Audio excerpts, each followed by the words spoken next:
Welcome to Oakville Matters.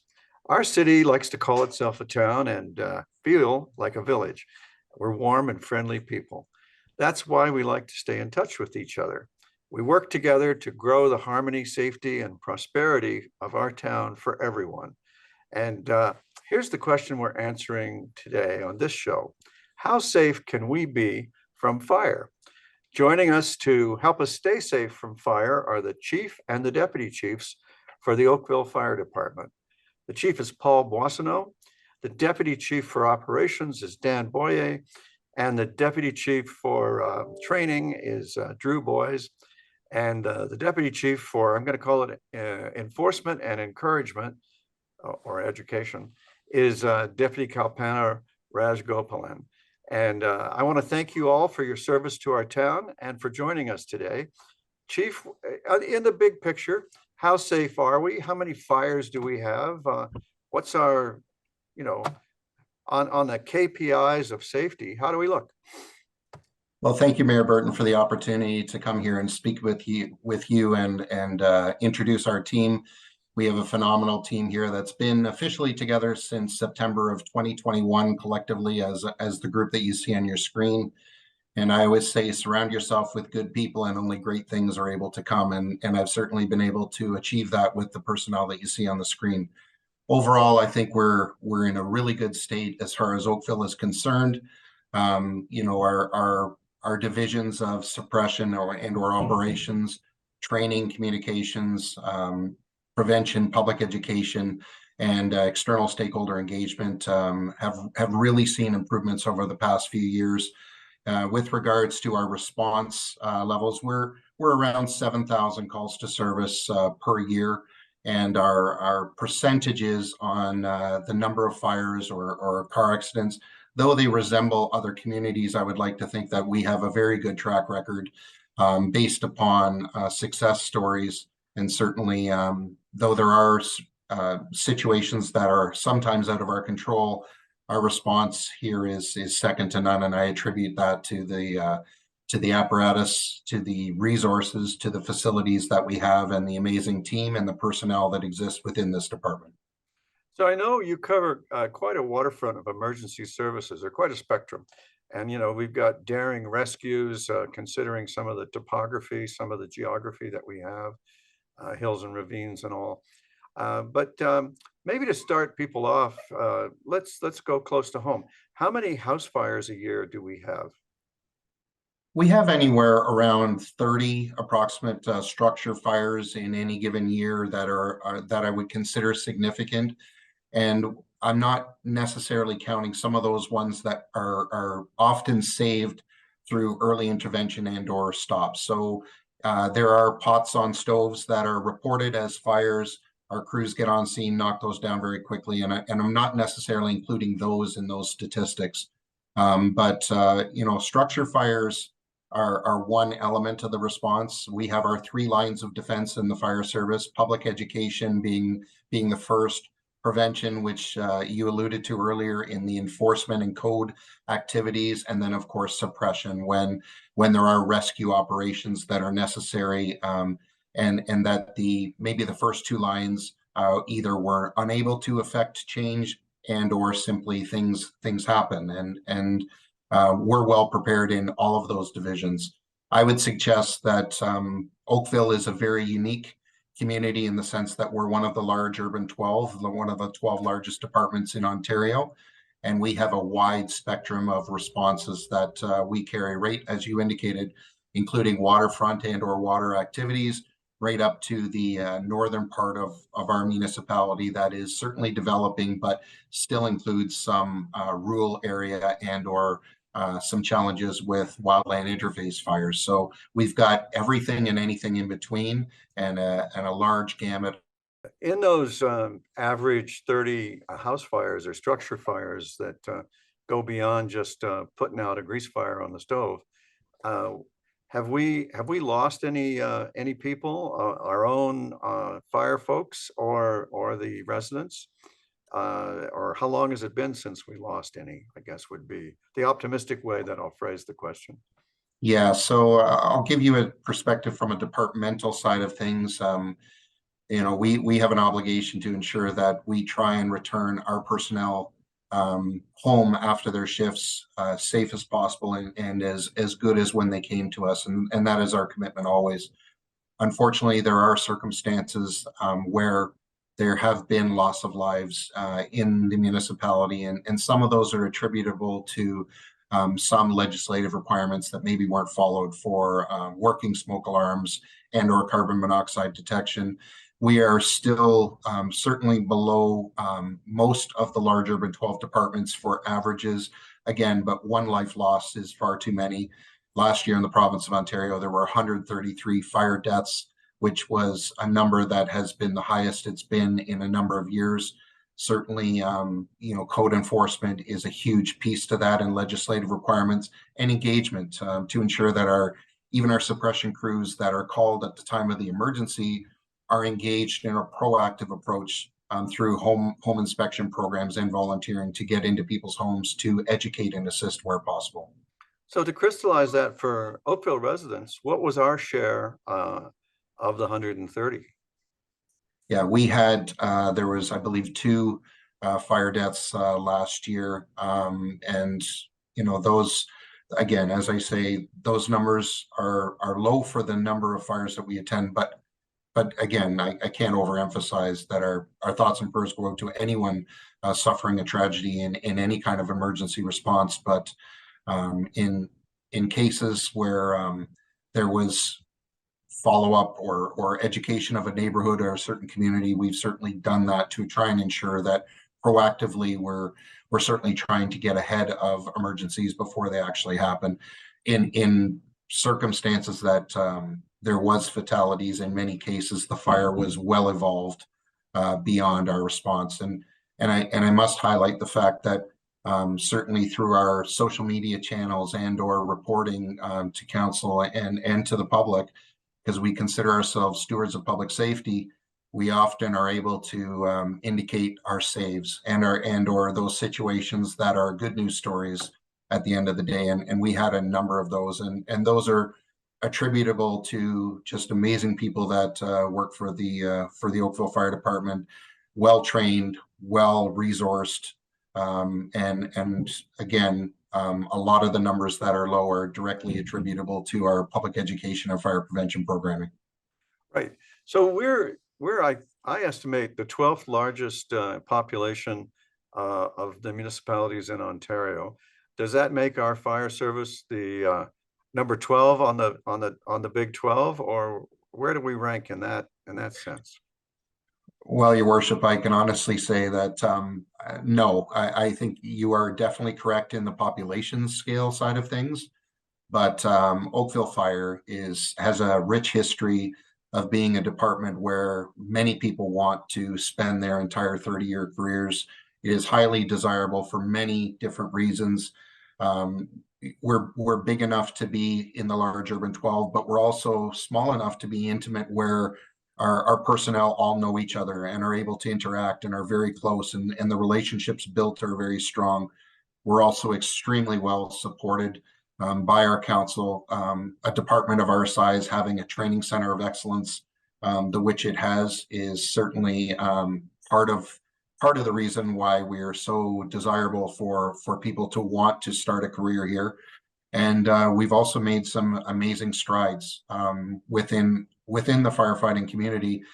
Our diversity, equity, and inclusion piece and wanting to resemble the community for which we serve is certainly strong, as well as many of the other initiatives that we have to build out a fire service for all, as well as making sure that we truly serve the community and that customer service is our utmost importance. Yeah, I was wondering, given council's support for a larger training effort than some other fire departments of similar sized cities, I think we also invest a little heavier on the enforcement and education part. So I was wondering if we would be, rather than the 12th largest fire department, we're certainly the 12th for the size of a municipality, but maybe would we be 11th or 10th in terms of the overall size of our fire department? But if you don't have it, if you don't have that sense of it, we can we can move on, and I'll just leave the suggestion lying out there. Um, Deputy Chief Boyce, let's talk about the training. I've always been impressed ever since I moved to Oakville 30 years ago at what I thought was a really extraordinary focus on training and resources. I mean, the fire training campus, when the first time I saw it, I was really amazed, because I'm pretty sure that I could name you some cities around here who don't have that. Yeah, definitely, Mayor Burton, thank you. So we're very fortunate in Oakville. With the closure of the Ontario Fire College back in 2020, the Ontario Fire Marshal developed a modernization plan, and it introduced a regionalization training model throughout the province. So Oakville is one of 28 regional training centers across the province, and it allows us to host Ontario Fire Marshal courses in-house. So some of the courses that we've had the opportunity to provide to our firefighters and neighboring municipality fire departments include hazmat, rope rescue, ice rescue, and water rescue, and officer certification. So we're very fortunate. Maybe you could describe I'm going to call it the fire tower, but you've got a training tower that you can actually light fires in. And I'm pretty sure that there are other departments in our neck of the woods who have to come here to get that training. Is that right? Yes, you're absolutely right. So we are fortunate to have a live fire tower here. Some municipalities unfortunately don't have the capability to have such fire training centers. So yes, this Fire Training Center of Excellence was built back 20 years ago, and with some very good thought process going into having that. So we do have neighboring departments using our facilities when it comes to live fire training. Well, thank you, Deputy Chief Boyce. Deputy Chief Rajgopalan, could you describe for us the interface with the public? We don't only show up when there's a fire. We try to show up a little more often than that to try to prevent fires, right? Absolutely. Thank you, Mayor Burton. We're again very fortunate to have and enjoy the level of engagement and support from the community. So we routinely visit all of the schools that are within the town. We have a number of programs starting from elementary school all the way through to high school, depending on the age of the kids that we're interacting with, on specifically focused on fire safety. We also give them messages that they can take home to their parents about testing their smoke and carbon monoxide alarms. And again, driving home the fact that the only thing that can save your life is an early detection system. And we also talk to them about having and practicing a home escape plan. So we visit all of the schools, both the regular and the Catholic schools within the town. We attend daycare centers, and we're also, again, very fortunate to be able to attend a number of community events where we can interact with different groups within the town and continue to provide that message of being prepared, being fire safe, and having those tools in your home that can help you plan a safe escape in the event that there is a fire. Well, you certainly got your message across to the boss at my household. My wife has alarms on every level, and my kids were very reluctant learners of her rule that there's no candles. That's Mayor Burton. I know one of the things that we see a lot is the increased use of candles, and unfortunately, perhaps the improper use of candles that leads to those unintentional fires. And again, a lot of our messaging now is focused on safe candle use, cooking safety, obviously, but then really combining that with smoke and carbon monoxide alarms, testing them monthly, get out, stay out messaging, so that we can, again, to go back to what the chief was saying, protect as many lives as possible and give them the tools so they can detect early, get out, stay safe. Now, you also have an enforcement role, an inspection and enforcement role. People might be a little bit comforted to know about how energetic you are with that. Yeah, absolutely. Thank you again for that. We're very fortunate to have an absolutely phenomenal team that is singularly focused on that engineering safety of the building. So making sure that the buildings within the town comply with both the building code and the fire code requirements. If there are commercial and or at request or complaint inspections, we go out and we do them proactively. And as far as charges go, we do have the ability to enforce the code and either issue an order, which if it not complied with, we do impose charges, which can have significant monetary penalties depending on the type of violation that we've seen. So we do go out with the goal of educating first, but if we're not able to educate, then we do move into that enforcement component, and we take a stepped approach. So we issue orders first, give them time to comply, and then on non-compliance, we do move into an enforcement role, which can have significant monetary penalties as well. So we try to deter them from going down that road through education and giving them opportunities to comply, but we don't hesitate to charge if we have to. So can you give us all a sense of how often we have to resort to the ultimate form of encouragement? Yeah, I would say that, about 30 to 35% of our orders do end up in charges. So we do end up issuing charges, whether they may be for non-compliance, repeated fire alarm, false alarm, which ties up our suppression resources, and or sometimes failure to comply with major things like having proper fire safety plans and fire escape planning within the building itself. I'd say we're about 30 to 35% of our orders result in being converted into enforcement charges, into monetary penalties as well. So is that thousands, hundreds, dozens, a handful? I would say we're in the hundreds on an annual basis. Wow. Yeah. Um, I would like to hear that. I was hoping to hear that. Well, maybe it's true that that on the scale of comparisons to other municipalities, this illustrates a community that's more attuned to safety. But for those who are not, I'm glad to know that you're there, encouraging them. Deputy Chief Boyer, I don't know whether you enjoy being, I called you Deputy Chief of Ops, but in this conversation today, I get the idea that everybody calls you suppression. which has a better sound to it, operations or suppression? Thanks, Mayor Burton, and I appreciate you extending the invite for me to participate here. Synonymous terms, really, suppression versus operations. We hear it both ways. Operations tends to be, I think, the more common terminology used, but if you were to say suppression to any of the operations folks, we would completely understand where you're coming from and be able to address whatever concerns, needs, or questions you may have. Well, it's a real mission-oriented word, suppression. Certainly leaves no doubt as to what you're out to do, which is to put that fire out.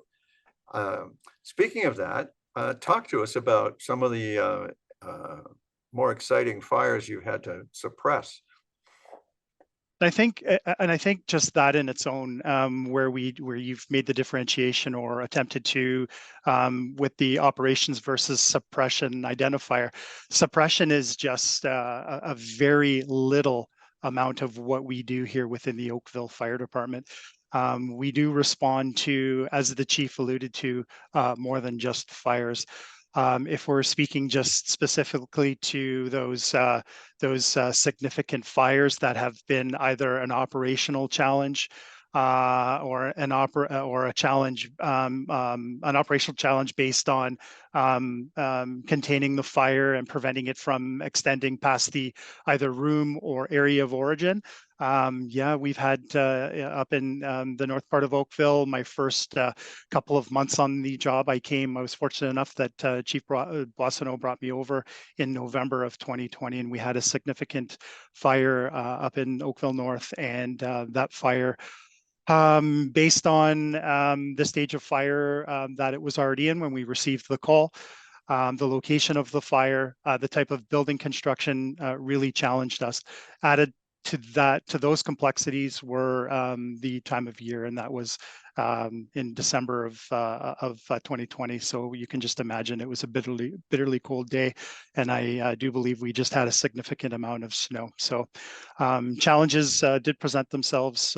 We needed to quickly incorporate the appropriate suppression activities, determine what our plan of action would be, and our first in crews did an amazing job with that.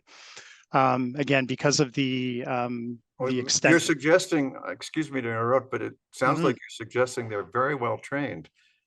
Absolutely, Chief. Our firefighters are by far some of the most engaged and highly trained, thanks to Deputy Chief Boys and his group in the training division, are some of the most highly trained and skilled firefighters within the province. I think people would like to know what happens when it's more than, I mean, does it ever happen that it's more than we can handle? I'm assuming that, I mean, I was the chair of the police for about 10 years, and I know we had all kinds of interoperating agreements to come to each other's aid, right? So I'm assuming in fire, we have the same thing. Is that right? Yeah, absolutely, we do. Fortunately, those types of occurrences don't happen very often because of the training, the type of equipment, and the locations that we're strategically located at with our fire stations across the town.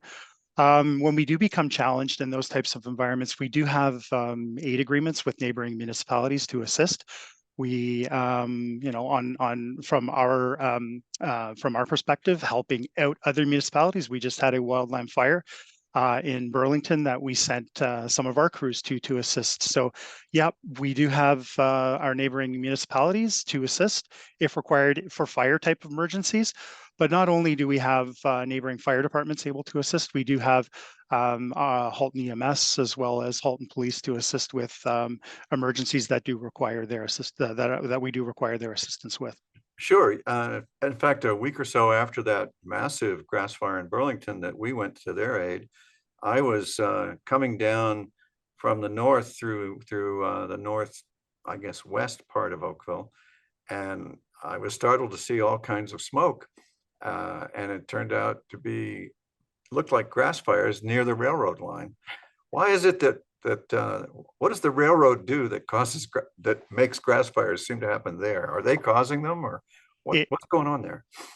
Interesting question, and primarily without having the fire cause determination report from Burlington Fire, we can make an initial assumption that it could be from braking system, usually from the brake systems there, which produces sparks.